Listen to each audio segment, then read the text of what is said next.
Today is all about understanding attachment styles. We're going to look at how your relationships shape and have shaped you and how you can heal from this. This beautiful quote from John Bowlby, who's done a lot of work on attachment styles, says that we are only as needy as our unmet needs. Ouch. I know that this is going to be a triggering one, so take a deep breath and let's jump in. What are attachment styles? So these are your patterns, and they are the patterns that we all develop in how we relate to others, especially in close relationships. These attachment styles are formed early in life. They are shaped by how our caregivers met our needs. Take note that caregivers are not necessarily your parents. Babies are not fussy. They will attach to whoever is meeting their needs. They are need based creatures, just like all animals and mammals are. And of course, attachment styles affect how we give and receive love, handle conflict, and manage your emotional intimacy.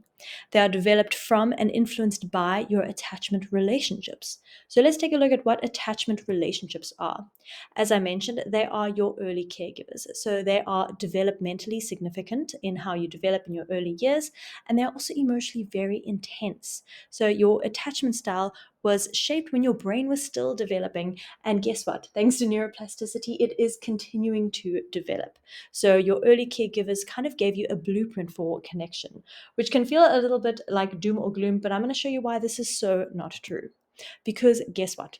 Your romantic relationships, they have the choice or have the option to either reinforce or heal your attachment style. This is probably the most important understanding, to be able to observe what it is that your partner is doing for you or to you in this case, and what it is that you are doing for or to your partner. So understand that, for example, if you come into a relationship with a certain attachment style, and let's say anxious was your attachment style, and you are married to a very secure person, and you're married to them for the next 20 years, you will see over time that with enough repetition and reinforcement, how your attachment style too can change to secure. It is a beautiful what that reinforcement can do and what time can heal with the right romantic partner. So let's start by asking you two big questions. How anxious am I about being abandoned? Close your eyes and ask yourself, how anxious am I about being abandoned? Two, how comfortable am I with closeness and emotional intimacy? Close your eyes again. How comfortable am I with closeness and emotional intimacy? These are also really valuable questions to be asking your partner, but we'll get to those reflection questions at the end as well. But just take this all in for now. In identifying attachment styles, it's important that you don't have shame about it or a fear of seeing the truth, because, like I said, it's changeable. You can change it either alone through coaching, therapy with a psychologist, or even with your partner, like I mentioned, over that time and reinforcement. So there are four styles that you have definitely heard of, especially in mainstream social media. So we are going to be looking at secure. This is someone who is comfortable with intimacy and they are not afraid of being abandoned. There is someone who is anxious. This is someone who craves closeness but fears being abandoned. Avoidant people are uncomfortable with closeness, but they don't necessarily fear being abandoned. So it's going back to those two big questions. Then you get a fearful avoidant person. They fear abandonment and closeness. This one gets a little bit tricky. And then you get a dismissive avoidant. This is someone who really can't be bothered. Those people that are really fine to go the rest of their life not getting married, not having a partner, and they find connection in all sorts of things and really crave perhaps community, or they're just really good on their own. For a lot of people who are either secure, anxious, or even avoidant, they can't understand people who are dismissive avoidant because they can't imagine a world where they are not pining after this love and looking for this love. But dismissive avoidant people honestly cannot be bothered. So understand that this is, again, not something to shame. So I want you to go back to that shame versus guilt lesson and understand that shame is a tool of oppression, and we are not going to use it to oppress ourselves here. So, a lot of people will not see what there is to be seen here because they would rather be with the devil that they know than be with the devil they know even deeper. and that devil is themselves. So I'm going to help you to understand that this is why people stay with the wrong kind of people, or why you would choose not to be in a healthy relationship or even try to self-sabotage in those healthy relationships. And this is the real point of bridal boot camp and these lessons that we go through, because the idea is to live awake, to stay conscious. So let's go through all 4 of the attachment styles, and you can slot yourself into one, or just perhaps name some people that you think might be in these attachment styles. Of course, secure attachment style. These people trust easily, they are comfortable with closeness and independence, they communicate really clearly, and they find that relationships enhance their life, but they certainly do not define it. And they might say something like, I love being close to you, but I also love who I am outside of us.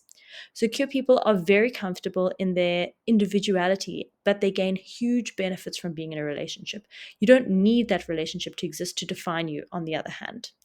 An anxious, preoccupied person, they fear being left or abandoned. They need constant reassurance, often verbal or physical. They sometimes feel too much, too needy, a little bit too emotional, and they struggle to feel secure in their love. Please don't leave. I need you, and I need to know that you still love me. These are the kinds of things that might go through their mind, or things that they might be saying out loud. And this group of people are highly anxious about being abandoned, but they crave that proximity. Let's look at avoidant dismissive. These people are emotionally distant, and they overvalue their independence. They are little miss independent. They downplay the importance of close relationships, and they think they can do everything by themselves, and that it's almost a badge of honor that they wear, and they struggle to open up and be vulnerable. They might say or think something like, I'm fine on my own, I don't need anyone. And this group is anxious about being abandoned, so they don't maintain proximity.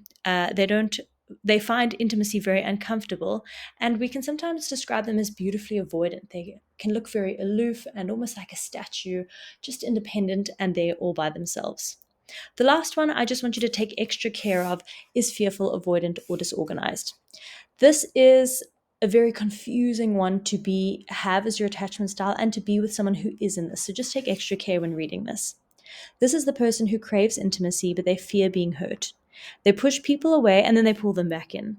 They have a really tough time trusting, including trusting themselves, and this is often tied to a trauma. This internal conflict of I want love, but it's dangerous goes on, where it's this thing of come close, no, go away, please stay, don't ever see me again.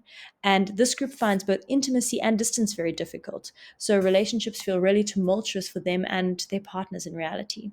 So understand that there was a caregiving environment that caused all of this. If you see yourself in a secure position, then you likely receive consistent, responsive, emotionally attuned caregiving. Your child that you as a child, your needs were met with warmth and reliability.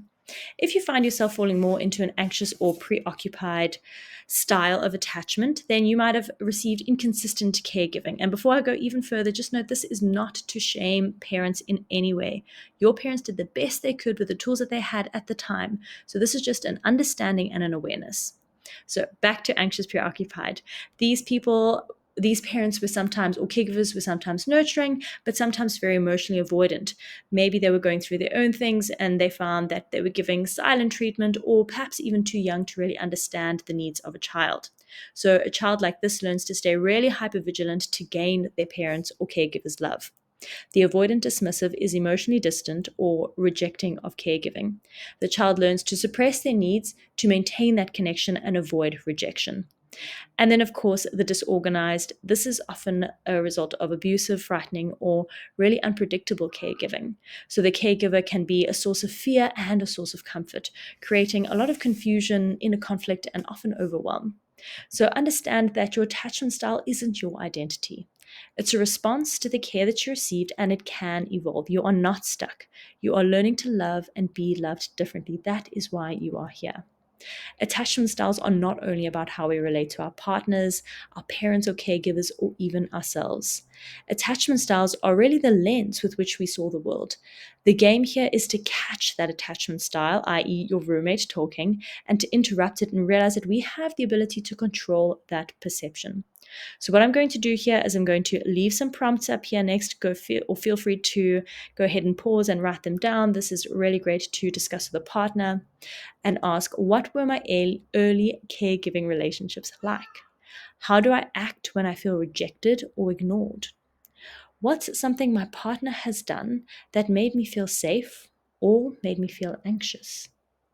Do I feel emotionally safe in my current relationship? And I want to just preface that even if you don't, it doesn't mean that there is something wrong with the relationship or that the relationship is doomed to fail. All of this is just an awareness to help you build and really fortify a really strong, bulletproof relationship. Can I identify my partner's attachment style without them telling you, of course, without you telling them? And what behaviors or actions seem to really trigger them, or they would reflect it and then obviously trigger you. So go ahead and do this reflection, have this conversation with your partner, take a deep breath, and let us know in the group what are your attachment styles. I will see you in the next lesson.